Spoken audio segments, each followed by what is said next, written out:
Shalom, bien-aimés du Seigneur, que la grâce et la paix de Dieu soient avec vous. Bonjour, bonjour, bonjour pour vous qui ne comprenez pas Shalom. Shalom, c'est paix, comme je dis d'habitude. Que la paix de Dieu soit avec vous. Nous sommes à notre émission, l'émission glorieuse, vie spirituelle pratique VSP en abrégé. C'est votre serviteur, le prophète Assémian Mathias Kouakou de l'église glorieuse de Christ, Montréal, Canada. Donc on est parti. Est-ce qu'on peut prier ensemble, s'il vous plaît? Seigneur, nous te rendons grâce. Nous te disons merci.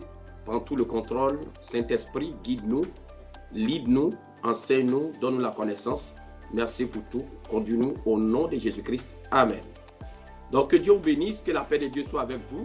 Donc, nous sommes à notre glorieuse émission VSP, vie spirituelle pratique.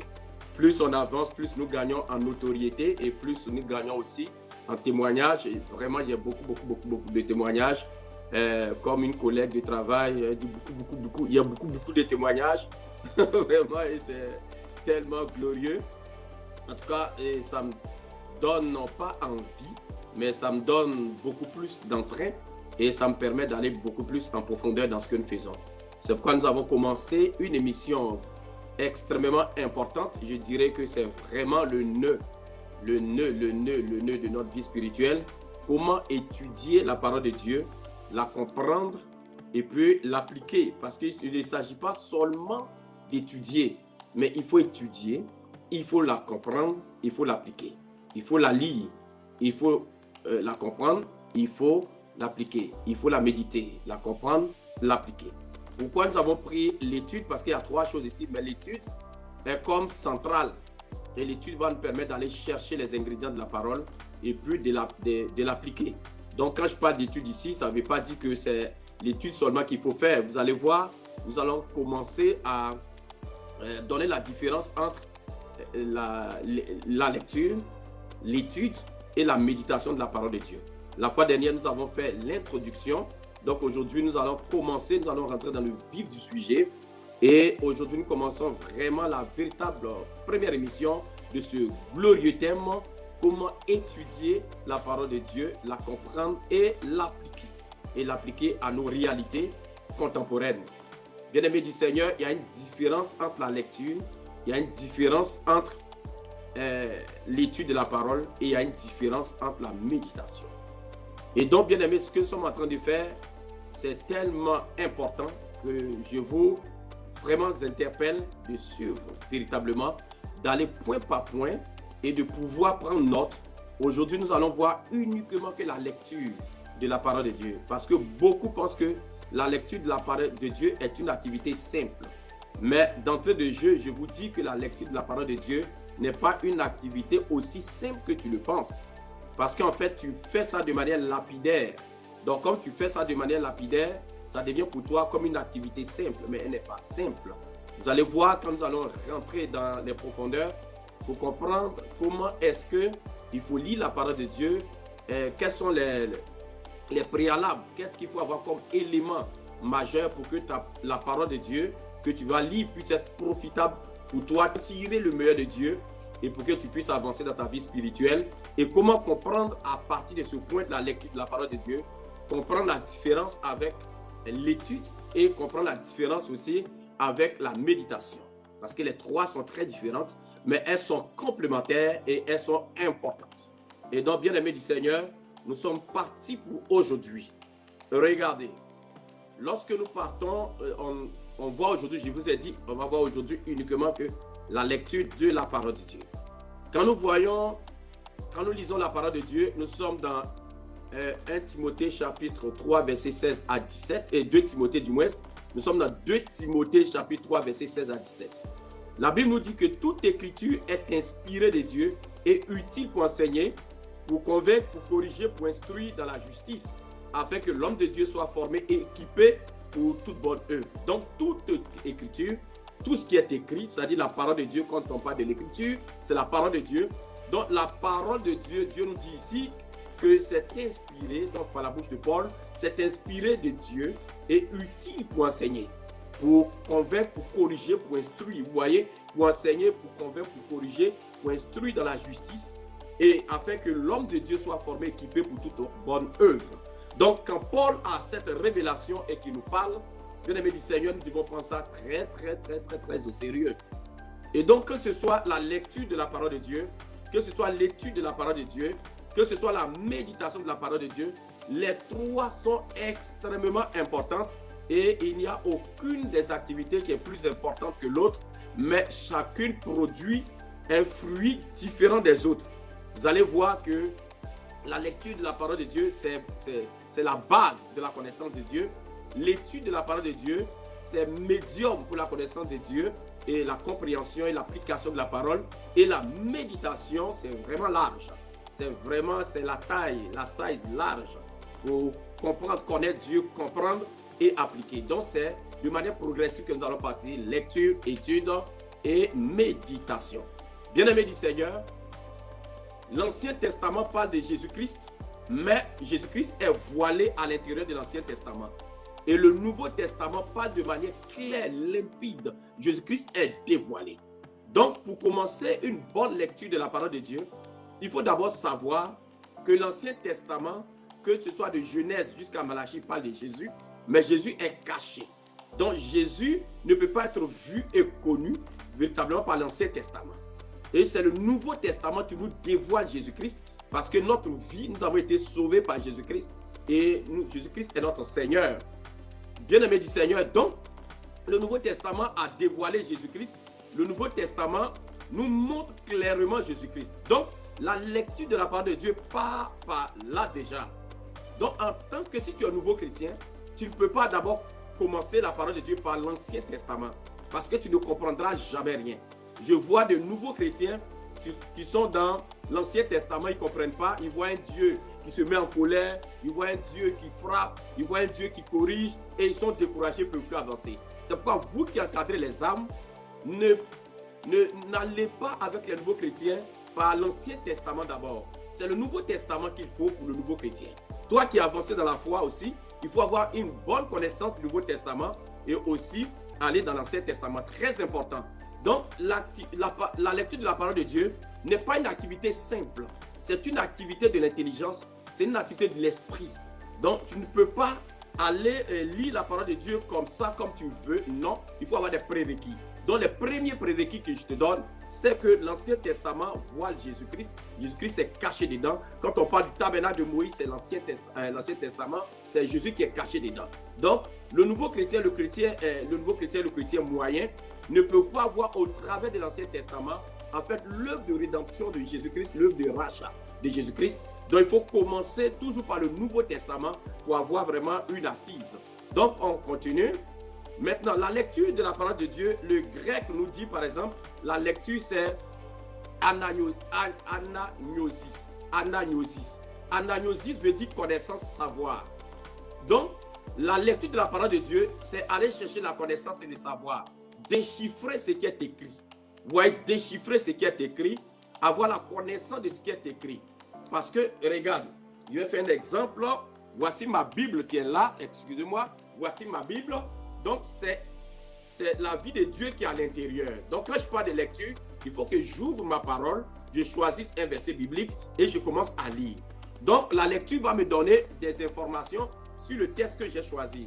Allons voir dans Luc 4, 14, 20. Luc 4, 14, 20. Allons dans Luc 4, 14, 20. Lorsque Jésus-Christ était dans le temple, la Bible dit, Jésus, revêtu de la puissance de l'Esprit, retourna en Galilée et sa renommée se répandit dans tout le pays d'alentour. Il enseignait dans les synagogues et il était glorifié par tous.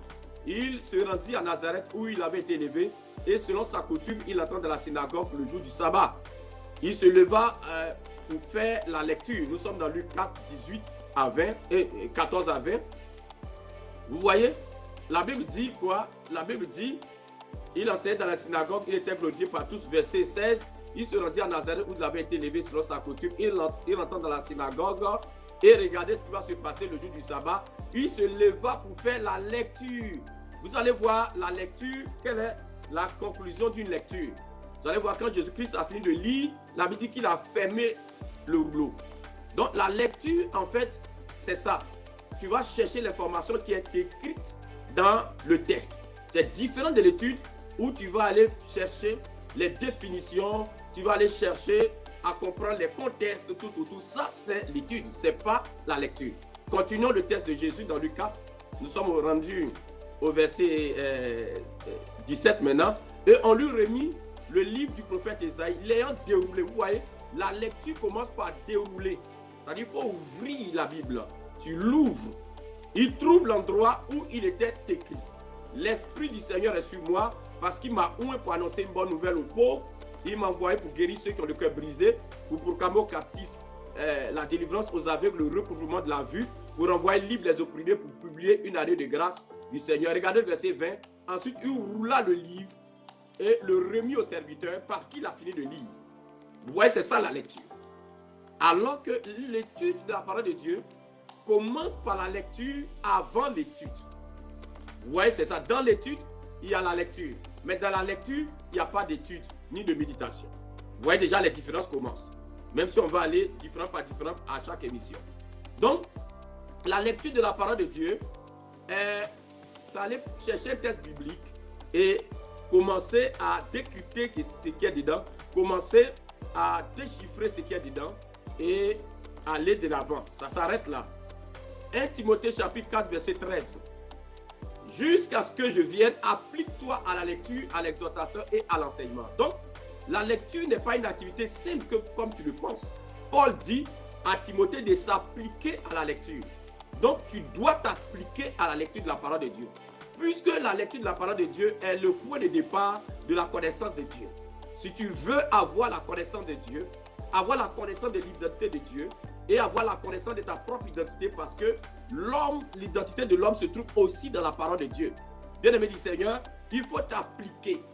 Appliquer veut dire faire la chose soigneusement, faire de tout son cœur, de toute son âme. Ce n'est pas une activité lapidaire, ce n'est pas une activité que tu fais rapidement parce que tu as un peu de temps et tu veux lire la parole de Dieu. Il y en a qui disent non, j'ai 5 minutes, je vais lire la parole de Dieu. Ce n'est pas ça. La parole de Dieu, on la lit en s'appliquant. Paul dit dans 1 Timothée 4,13, applique-toi à la lecture de la parole de Dieu. Donc il faut t'appliquer. C'est une activité d'application. C'est une activité de l'intelligence. C'est une activité de la sagesse de Dieu. Tu ne peux pas prendre ta sagesse humaine et venir lire la parole de Dieu. C'est pourquoi, pour lire la parole de Dieu, il faut d'abord présenter ta vie au Seigneur et le moment au Seigneur et laisser le Saint-Esprit te guider, ouvrir ton esprit. On ne lit jamais la parole de Dieu sans avoir prié. Non, il faut prier. Il faut demander au Saint-Esprit de prendre le contrôle, d'ouvrir ton esprit, d'ouvrir ton intelligence, d'ouvrir ta connaissance, d'illuminer les yeux de ton esprit, de ton cœur, comme Paul dit dans Éphésiens 1,18.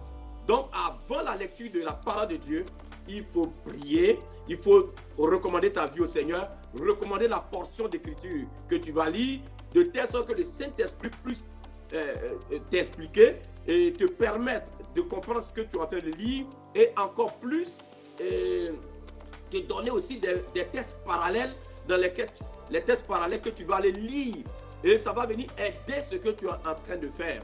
Donc la lecture de la parole de Dieu, il faut s'appliquer et c'est le point de départ de la connaissance de Dieu et de ta propre connaissance, de la connaissance de ton identité et de ce monde même actuel parce que tout est dans la parole de Dieu. Donc je conseillerais avant de commencer la lecture de la parole de Dieu, bien-aimé du Seigneur, de commencer par prier.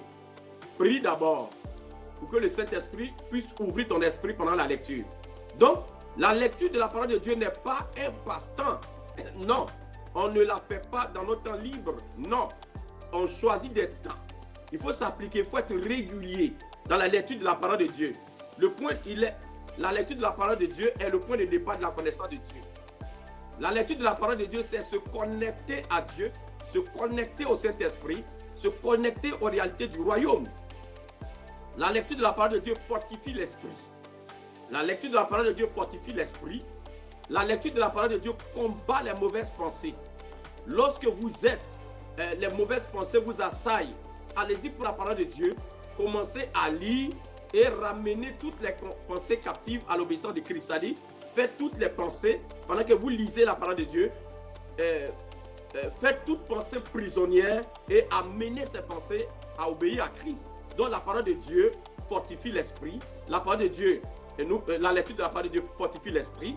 La lecture de la parole de Dieu nous permet de connaître Dieu. C'est le point de départ. La lecture de la parole de Dieu, connaître Dieu ici, je vais être plus clair. La lecture ne te permet pas de connaître Dieu en profondeur, mais le point de départ de la connaissance de Dieu. Voilà. La lecture de la parole de Dieu est le point de départ de la connaissance de Dieu, va fortifier ton esprit, va combattre les mauvaises pensées. La lecture de la parole de Dieu nous apprend comment marcher dans le royaume, nous apprend les lois et les principes du royaume, nous allons les découvrir. La lecture de la parole de Dieu donne une vue globale de la parole de Dieu. La lecture de la parole de Dieu donne une connaissance de chaque livre. Vous allez voir, quand on va avancer, je vais vous expliquer. Et la connaissance de la parole de Dieu nous permet de découvrir nos caractères. La lecture de la parole de Dieu doit se faire tous les jours, bien aimé, doit se faire tous les jours.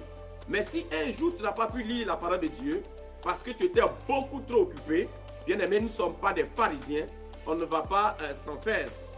Il y en a qui, lorsqu'ils n'arrivent pas à lire la parole de Dieu, ils sont découragés. Mais non, tu ne vas pas te décourager. Mais je te conseillerais de lire la parole de Dieu tous les jours. Tu manges 3 fois par jour. Tu manges matin, midi, soir, tu prends même des collations. Donc, il faut lire la parole de Dieu plusieurs fois par jour. Et ne pas ouvrir la Bible de manière hasardeuse. C'est-à-dire, les gens prennent la Bible comme ça, ils prennent la Bible comme ça, et ils ouvrent, ils tombent sur un verset, et puis ils commencent à lire. Non, non, non, c'est pas comme ça. Et il y en a qui prennent le prétexte que Jésus, dans Luc 4 aussi, il a pris les tombées sur le rouleau. Mais tu n'es pas Jésus, bien aimé, même si on est comme Jésus. Mais la lecture de la parole de Dieu, il faut t'appliquer et il faut avoir les techniques que je vais te montrer aussi par la grâce de Dieu. Donc, il faut s'appliquer, il faut laisser le Saint-Esprit nous guider. Il faut lire vraiment un chapitre par jour. Il ne faut pas lire, il ne faut pas t'embarquer à lire plusieurs chapitres par jour. Non, si vraiment tu as beaucoup avancé dans la foi, tu as beaucoup avancé dans ta vie spirituelle, dans ta vie chrétienne, oui, il y en a qui peuvent lire même un livre par jour. Oui, c'est-à-dire on peut lire soit le livre de Romains, le livre de Jean, il y en a qui peuvent lire tous les livres un seul jour. Oui, ça, ils sont très avancés dans la foi. Mais toi qui es nouveau chrétien, toi qui es débutant chrétien moyen, tu n'as pas beaucoup de connaissances ou de révélation de la parole, va un chapitre par jour. Un chapitre par jour. Mais ne t'arrête pas à lire 4 versets, 5 versets, 6 versets, 7 versets. Non, il faut lire au moins un chapitre par jour, bien-aimé du Seigneur. Le plus important, il y en a qui me posent la question souvent, est-ce que je dois lire la Bible toutes les années? Le plus important n'est pas de lire la Bible, c'est-à-dire de 1er janvier jusqu'au 31 décembre. Il faut avoir lu la Bible de Genèse, d'Apocalypse. Et chaque année, il faut faire comme ça. Non, non, non, non, non. Ça, j'appelle ça vraiment être un pharisien et être dans la chair. Non, vraiment, c'est vrai. Je sais qu'il y a des pasteurs ou il y a des écoles bibliques même qui donnent l'étude de la Bible 365 jours et ils vont te montrer. Mais pour être vraiment beaucoup plus spirituel, moi, ce que je vais vous dire, c'est que la lecture de la parole de Dieu tient compte de nos réalités personnelles et de nos réalités dans l'église dans laquelle on se trouve.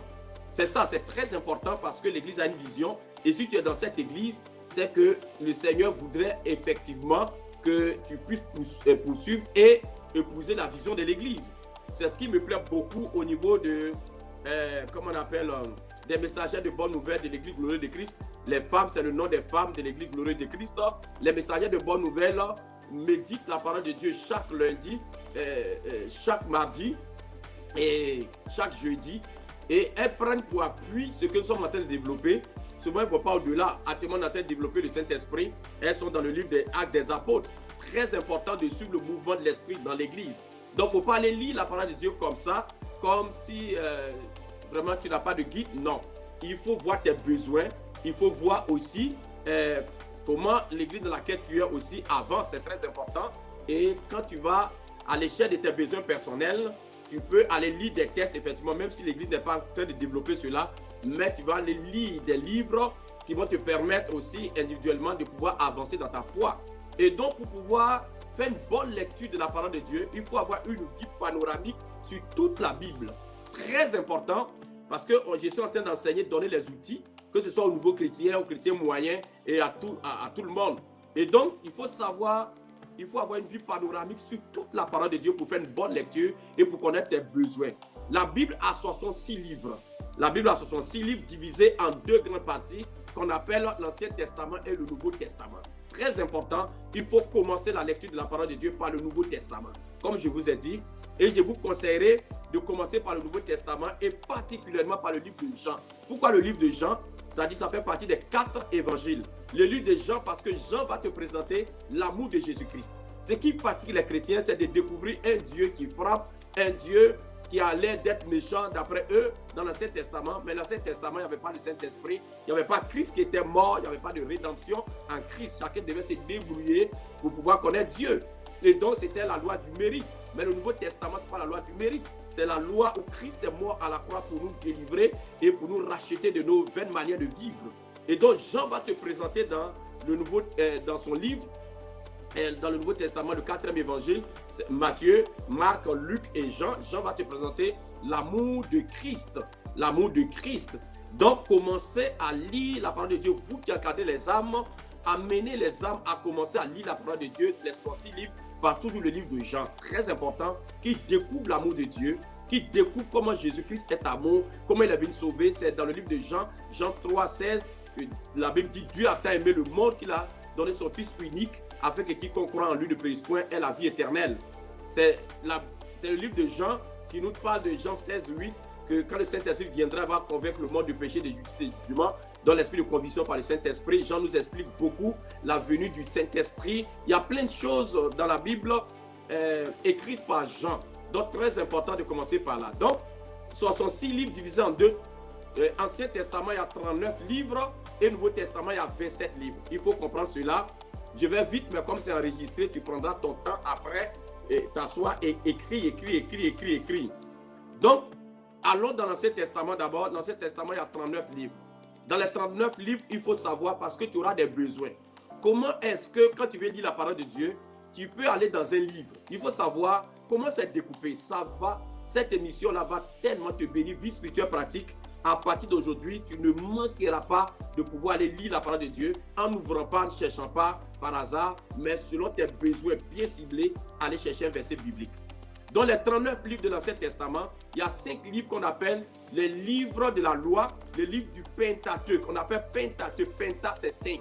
Donc, il y a 5 livres. Genèse, Exode, Lévitique, Nombre, Deutéronome. Ces 5 livres vont expliquer en réalité le début de la création du monde et comment Dieu a envoyé la loi et comment Dieu a géré son peuple.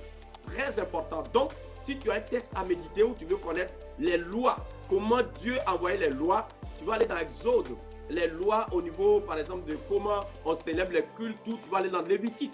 Et, par exemple, comment Dieu a créé le monde, tu vas aller dans Genèse. Voilà, très important. Et comment Dieu a organisé son armée, a organisé les choses, c'est dans Nombre, a organisé les champs, tout. Donc, il faut savoir que dans les 39 livres de l'Ancien Testament, il y a 5 livres qu'on appelle le livre de début, le Pentateuque. Après ça, il y a 12 livres historiques.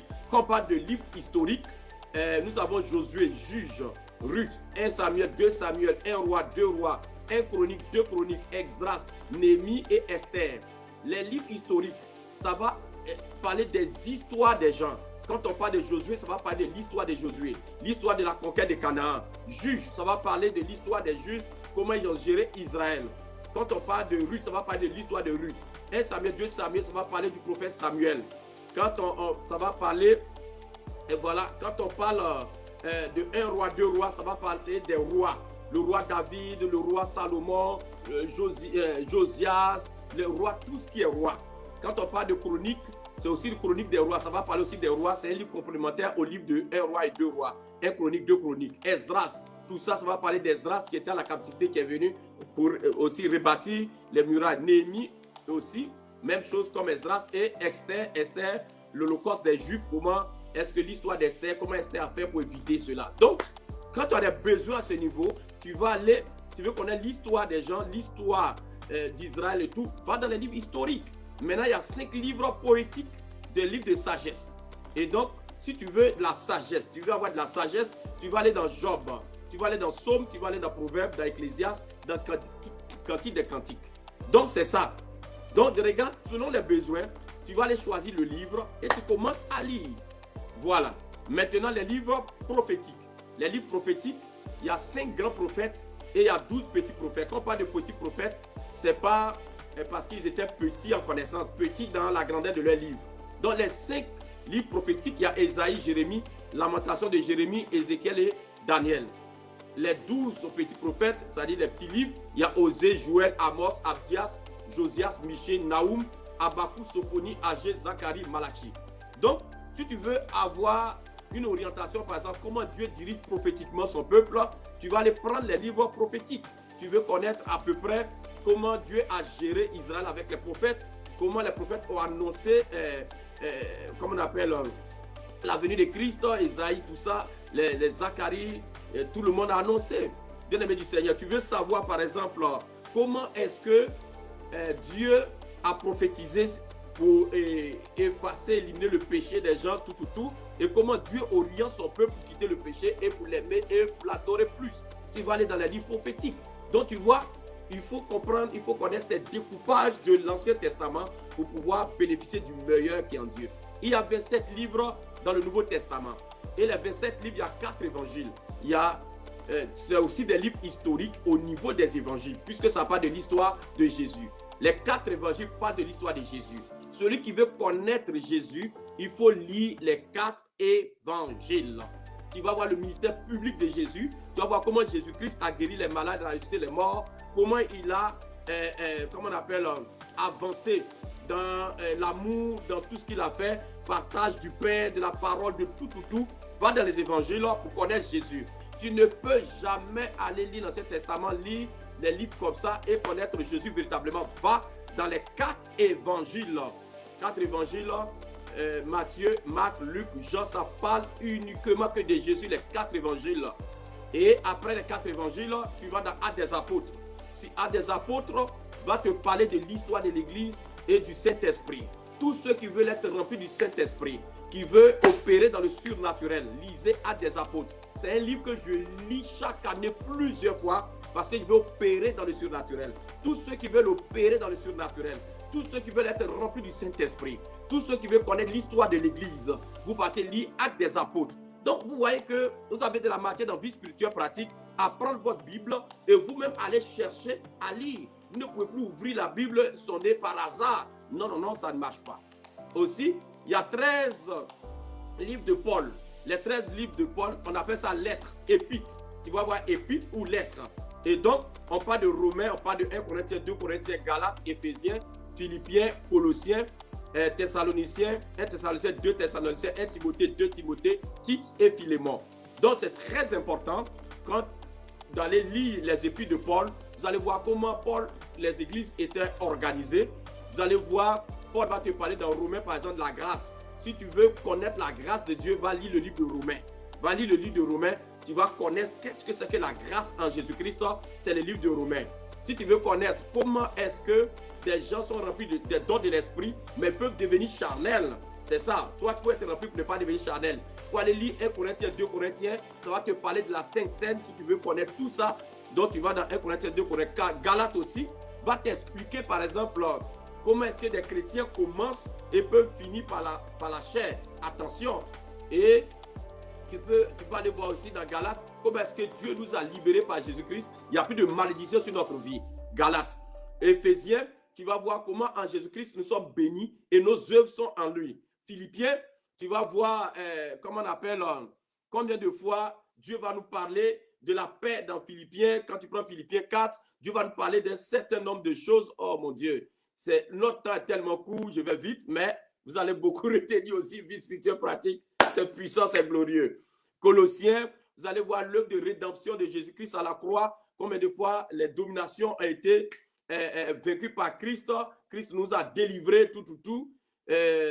Thessaloniciens va nous présenter beaucoup aussi l'enlèvement de l'Église et autres. 1 Timothée, 10 Timothée, Tite. 1 Timothée, 2 Timothée, Tite. Ce sont des livres, des lettres pastorales. Ce sont des lettres pastorales. Si tu es pasteur, tu as un appel sur ta vie, ou tout, tu peux aller lire. Tu vas voir comment l'homme de Dieu ou la femme de Dieu doit être discipliné dans sa vie. Philémon aussi, c'est un livre d'intercession. Un livre d'intercession en faveur d'un fautif. Vous voyez, Onésime était ce Philémon, il a péché et il allait en prison. Philémon était très riche et Paul a rencontré Onésime en prison. Il lui a annoncé l'évangile et Onésime a accepté Christ. Et Paul a ramené Onésime chez Philémon et Paul a intercédé auprès de Philémon pour qu'il accepte encore Onésime. Donc, Paul ici, c'est Dieu. Philémon ici, comment on appelle Philémon ici, Onésime d'abord, Onésime reprend le pécheur, et maintenant, Philémon représente Jésus. Alléluia. Donc, c'est ça. Philémon est Dieu, du moins Dieu, et Paul intercède comme Jésus, et maintenant, Onésime, qui est le pécheur, il est accepté. Donc, c'est un livre d'intercession. Alléluia. Aussi, il y a les lettres aux Hébreux. Aux Hébreux, par exemple, ça va parler de la foi. Hébreu va beaucoup parler de la foi. Si tu veux avoir la foi, lis Actes des Apôtres aussi, le livre d'Hébreux. Va lire le livre d'Hébreux, ça va beaucoup t'aider pour la foi. Comment les patriarches ont combattu, ont vaincu. Très important, le livre d'Hébreux, c'est un auteur inconnu. Ça va présenter vraiment la foi dans Hébreux 11. Ça va nous parler aussi du sacerdoce de Jésus-Christ comparé à celui de Moïse. Ça va parler de la dîme. Donc, tu voyais tout ça. Très bien. On a aussi le livre de Jacques. Jacques va nous parler de la langue, l'usage de la langue. Comment un chrétien doit être discipliné dans l'usage de la parole, de la langue. Très important. Et le livre de Pierre, Pierre va présenter aussi que nous sommes un sacerdoce royal. Pierre va présenter par les maîtres issus de Jésus-Christ tout. Et aussi le livre de Jean. Vous savez, Jean, c'est, comme j'ai dit, vraiment, c'est beaucoup d'amour. Mais Jean va nous présenter 3 types de chrétiens, les petits-enfants, les jeunes gens et les pères. Et tout ça, Jean va nous dire que le Fils de Dieu est apparu pour détruire les œuvres du diable. Jean va nous parler aussi, dans ses épîtres aussi, de comment soutenir les ministres de Dieu, tout ça. Et il y a aussi le livre de Jude, qui est aussi un livre pastoral. Et maintenant, le Nouveau Testament se termine par Apocalypse, qui va nous montrer les choses à venir. Vous voyez, quand vous avez tout ça, vous avez de la matière vraiment à lire. On va déborder légèrement aujourd'hui, mais ne vous inquiétez pas. Et donc, c'est ça. Il y a plusieurs versions de la Bible. Pour bien lire la Bible, il faut connaître les versions. Les versions Louis II, Semeur, Français courant, Martin, Darby. Ça sont les versions vraiment courantes. Il y a d'autres versions. Donc, pour les débutants, je vous demanderai de lire beaucoup plus Semeur et Français courant parce que c'est plus facile. Plus facile le français qui est à l'intérieur. Aussi, chaque enfant de Dieu doit s'acheter une Bible d'études parce que les Bibles d'études ont des avantages.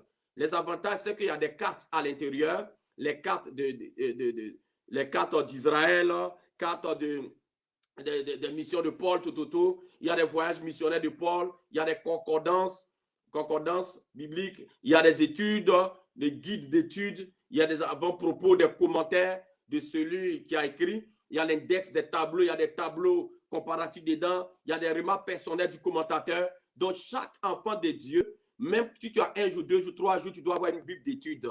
Parce qu'il y a des commentaires dedans, tu vas les lire, ça va t'aider. Des Bibles d'études comme Scofield, comme John MacArthur, comme Seymour, comme Thompson, il y en a d'autres, mais c'est ce qui est courant. Donc, bien-aimé du Seigneur, la lecture de la parole de Dieu, c'est ça. Tu voyais que c'était une activité aussi simple. Je peux t'enseigner dessus pendant presque 1 mois, mais j'ai fait du condensé pendant une 30aine de minutes. Donc, prenez ça et que cela vous aide. Vous dites, commencez par le livre de Jean, commencez par le Nouveau Testament, vous commencez par le livre de Jean, vous finissez, vous revenez à Matthieu, à Luc, à Matthieu, Marc et Luc, voilà. Et puis vous tombez, comme on appelle dans Actes des Apôtres, vous pouvez lire maintenant les épîtres, bien-aimés du Seigneur, et vous partez maintenant dans l'Ancien Testament, parce que Jésus-Christ est dévoilé, et quand vous allez lire dans l'Ancien Testament, c'est facile pour vous. Que la paix de Dieu soit avec vous. Je vous aime dans le Seigneur. Vie spirituelle pratique pour aujourd'hui, c'est terminé. On a débordé de 5 à 6 minutes, parce que je voudrais vraiment finir ça. Et le mardi, nous allons attaquer ce que c'est que l'étude de la parole de Dieu. Et puis, nous allons voir la méditation plus tard. Que Dieu vous bénisse. Nous avons nos cultes demain au 56 80 rue Sherbrooke Est. Mais c'est en ligne, Facebook et YouTube, Église Glorieuse de Christ. Que Dieu vous bénisse. Je vous aime. Bye bye.